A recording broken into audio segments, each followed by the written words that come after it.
Hey everybody, it's Safi and Marco Dish Out on Movies, the only movie review show on YouTube to review movies in terms of food. It's just Marco here once again, and I am here to review another 2025 movie. I'm really trying to get them done. I have two left after this, and I have to finish Welcome to Derry, and it just feels like a chore. And especially Welcome to Derry, because Welcome to Derry is so rich that you watch an episode and you feel like I can't watch another one for a week. Like you really, it's tough. So I am here to review Predator: Badlands, and I was originally not too excited about this movie. I've always been a huge Predator fan, like a casual type of fan. When I was a kid, me and this other guy who was a friend back then, we would do like drawing contests where we would each draw a predator, or he would draw an alien and I would draw a predator, and he pretty much almost always like acted like his was better. He would always say something like, "No offense, Marco, but your drawing just isn't very good." And to be fair, like, sometimes he was right, but like, he had an eye for detail, and he preferred aliens and I preferred predators. And so we were kind of like perfect friends in that way, like we each had a different thing, but they were both kind of related. I have other stories that I could say about all that, but I don't want to in this video. But yeah, I feel like maybe sometime I should do like fun topic videos like that, like talking about different like personal topics, because like, yeah, I don't know, just be something different. But like, anyways, as I said, I've always been a Predator fan. I also love the game, the Predator Concrete Jungle game. I played that a lot as a kid. I'll always remember there was this one time I was playing it, and we got pizza, we got Pepsi, all from Papa John's, I think. And while I was playing the game, all of a sudden I felt something in my mouth. It felt really bad. And I took a bite of pizza, pepperoni pizza. I felt something really bad, and it turned out one of my baby teeth came out. And so I've always had a connection to the Predator series. As I got older, though, I kind of lost interest for some reason. I don't know. And that's something that I've been having kind of a lot of fun with recently, is like trying to rediscover things that I liked as a kid and kind of reconnect with those things, so I can, find more inspiration for things that I do as an adult. And so I really wanted to watch this Predator movie, just give it a chance. I heard good things about it, I heard bad things about it, and that's the tough thing with movies nowadays, is that I don't know, like you can enjoy something, but then you can know underneath that it's not very good in terms of writing, in terms of a lot of things. And this is one of those films where I don't really know. There's a lot of silly things about this movie. There's a lot of weird things. There's a lot of Disney types of things. So we have 3 reboots now of series that were from Fox that are now Disney brands. Was it called Kingdom of the Planet of the Apes, whatever? The new Planet of the Apes movie that, not really many people even talk about at all. I think people even have forgotten that has existed, because like nobody talks about that except for like the special effects. So you have that one. That one's the worst one. No, No, Alien Romulus is. And then you have Alien Romulus. That movie was actually pretty good until the last 30 minutes. It was actually really, really good with a couple of issues, but until the last 30 minutes. And that last 30 minutes just plummeted that movie into complete trash territory. So that would be the worst one. The Planet of the Apes would be like in the middle, and this one, Predator Badlands, would be the best out of the three. But still, it's still kind of like, yeah, this is definitely a Disney movie. You know, I think the thing that really worried me that, you know, the movie kind of proved me right was that it's PG-13. I don't know who would want to watch a PG-13 Predator movie. Honestly, like that was enough. Now I remember that was enough to make me not even want to pay to see it, because like, yeah, I when I watch a Predator movie, I want it to be rated R. It's just the principle of the thing. I mean, there's a lot of violence in this movie. It's just that, you know, there's cyborgs and there's creatures with like green and purple blood or different types of blood, not just red blood. I don't think there's any red blood this whole movie, so that's why it's so violent, but it's also PG-13. But it's the feel of it. You can feel like underneath this movie is a sinister plot by Disney. Because Disney is evil. We all know that. Disney is not the fun family company that, you know, they are an evil corporation. Which is really funny because we have a lot of these movies nowadays, including this one, including Predator Badlands, where it's all about, like, the villains of this movie. I guess you have a Predator villain, and then you have this big corporation. And it's like, you know, the corporation kind of reminds me of Disney. Especially the corporation in this movie. Because this corporation, it is 100% focused on, like, capturing different types of creatures, studying them, like, I guess, like, experimenting on them, owning them, having NPC workers. All of that stuff is exactly like Disney, except you could replace the creatures with, like, different brands and different companies. You know, like how Disney can get Fox, and Disney got Marvel, and Disney got Pixar, and all these other things. Like, that's what this corporation in this movie, I think it's called the Utanami Corporation or something. It is exactly like Disney. And I don't even think that the people at Disney realized that when they allowed this movie to be made, which is weird because I think that the person who made this movie, one of the good things, the person who made this movie is a very, very creative filmmaker. And that's the thing that kept me from really hating or disliking this movie, is that throughout the entire thing, I felt like I had a lot of fun, and I felt like I was watching something that was very creative and very different and interesting, clever in some areas, but like, it's not the greatest movie I've ever seen, but it's certainly not like one of the worst movies of 2025. So it actually surprised me. And it's all about this predator. His brother gets killed by the father, and then he has to go to this other planet so that he can hunt for this Callisk creature.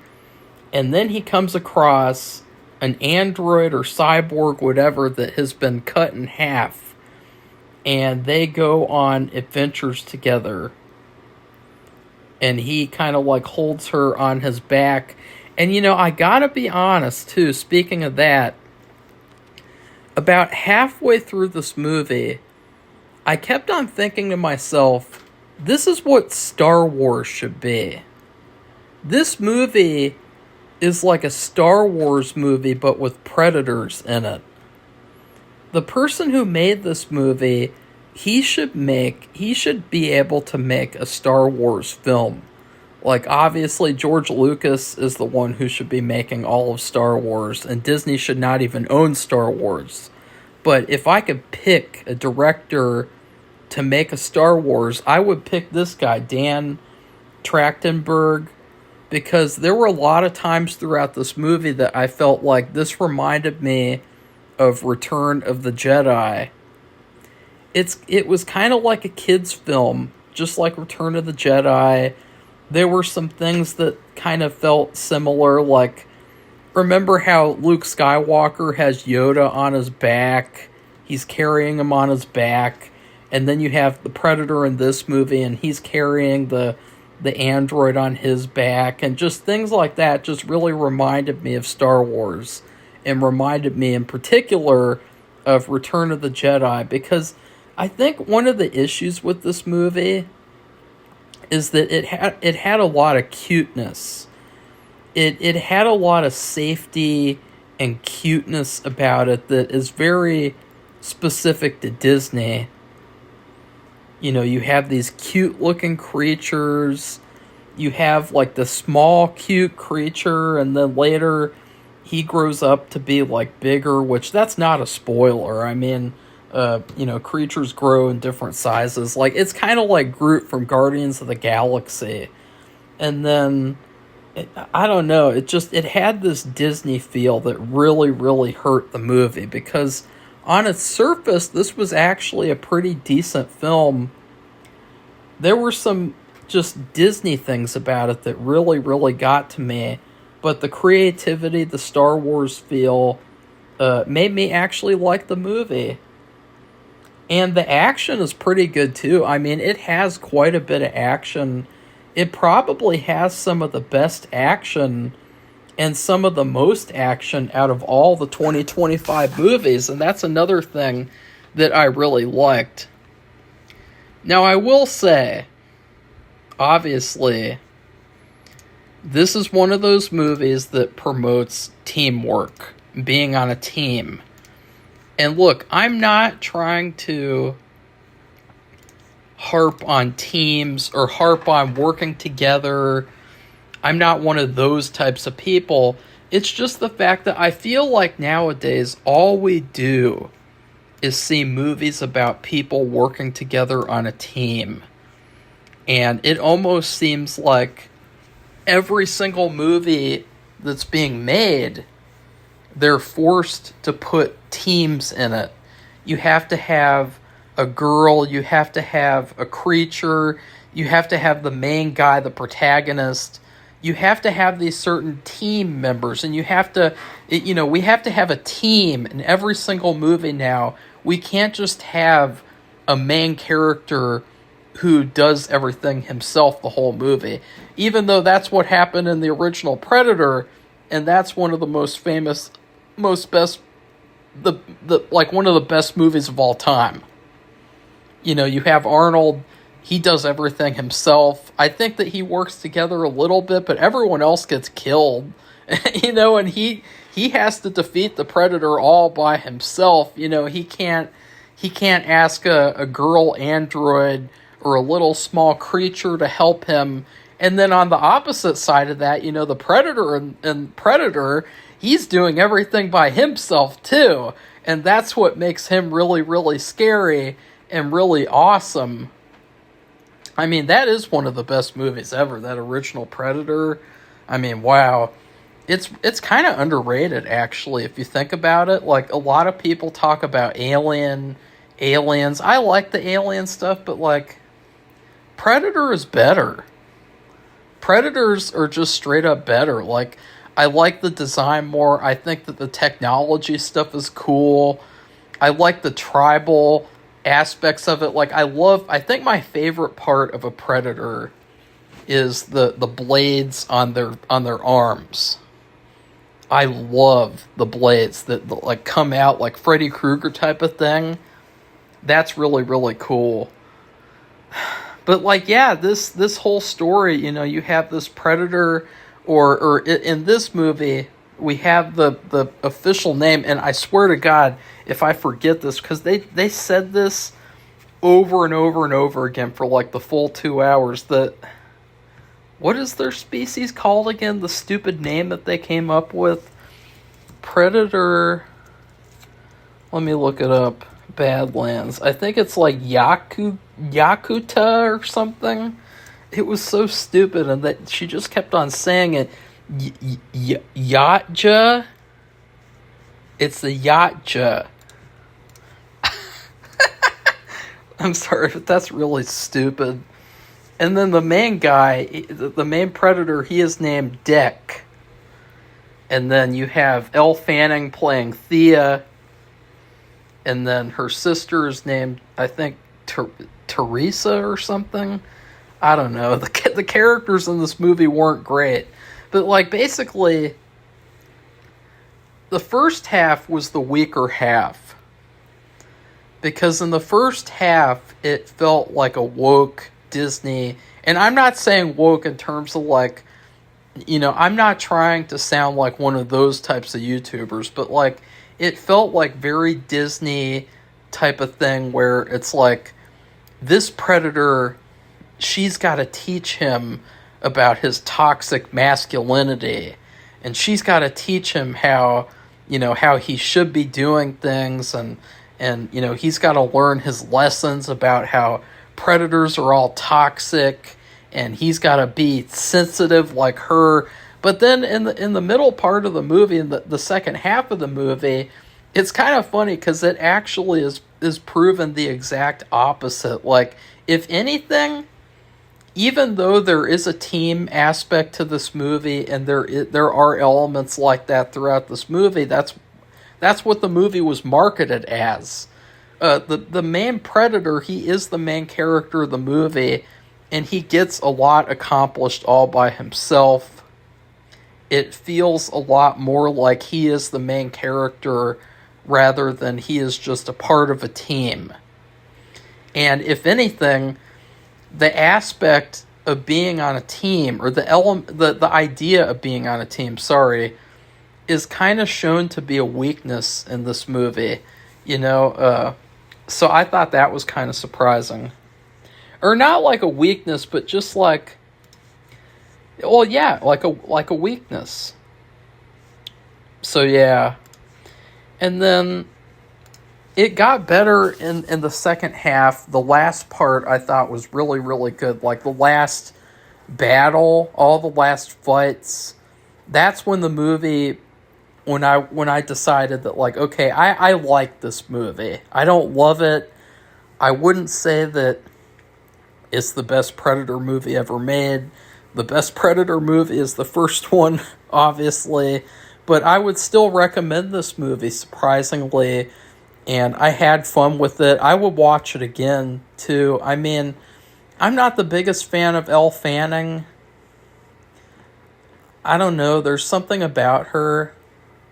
She's really attractive, but, like, there's something about her. I like Dakota Fanning a little bit more for some reason. I don't know. No, I kind of like both. They're kind of, you know, Elle Fanning is like angel hair spaghetti. And Dakota Fanning is like lasagna. That would be a good that would be a good way to describe them.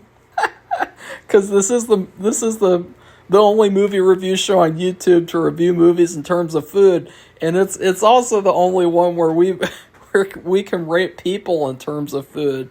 That Elle Fanning, she's a fucking angel hair pasta if I've ever seen one. You know, like, yeah.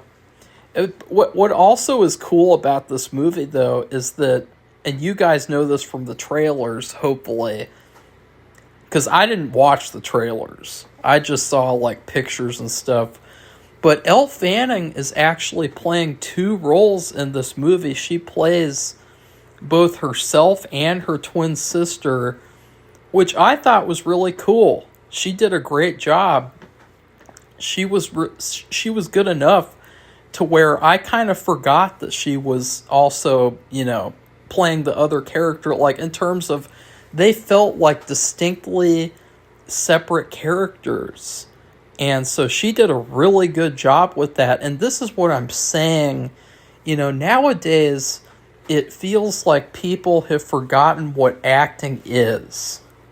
Because people will legitimately complain in a movie that a person is playing multiple characters.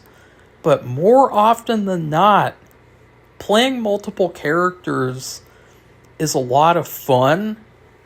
It's a great challenge, and it's a really good exercise for acting and for actors, because what you have to do is you have to really make sure that you're playing a separate character. You have to separate things about your performance. You have to do different kinds of things and for each character.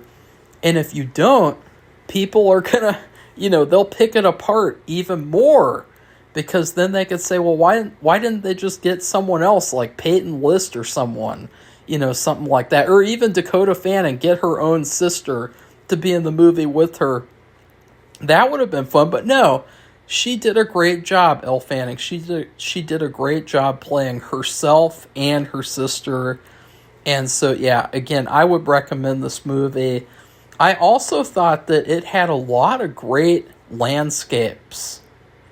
Safi was talking about with Fear Factor how she loves the real landscapes. Well, I loved the CGI landscapes of Predator Badlands. So shoot me,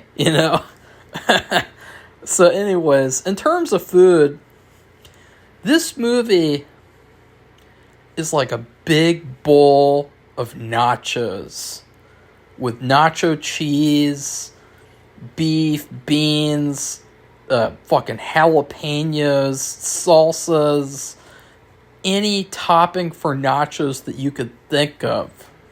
This is the ultimate nacho bowl movie.